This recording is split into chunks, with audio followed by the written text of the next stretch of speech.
Well, more than a dozen horses are going to be okay after a barn collapse in Bethany. Those animals were trapped when the roof of the building on Hunter's Trail came crashing down. And the woman who owned the barn was inside feeding them at the time. News 8's Sarah Welch on the scene in Bethany with more on that rescue. For hours now, fire and rescue crews have been on scene here in Bethany. Look over my shoulder. You can see where they've been working to rescue the horses trapped inside the collapsed barn. They are calling it a miracle. This horse, one of 14 trapped horses, rescued from underneath the debris of what was the Sun Gold stables in Bethany.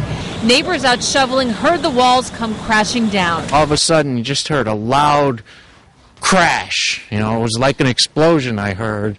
And as soon as I heard it, I knew it was something up here that went down. This afternoon, the owner of the barn was taking care of the horses when the snow-covered roof gave way. My sister was happening to be in the barn feeding the horses at the time, and just saw the snow overwhelm the roof, collapsed while she was in it, blew her out of the barn for about 15, 20 feet out of the barn, trapped the horses inside. Firefighters from Bethany, Woodbridge, Prospect, and Seymour combed through the debris to free the animals.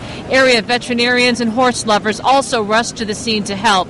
Amazingly, the owner of the barn wasn't hurt, and the horses suffered only cuts and scrapes, and all are expected to be okay. The barn is, second thought. It's making sure that the horses and everybody's safe, which I believe they all are right now. She's getting the horses checked out by all the vets.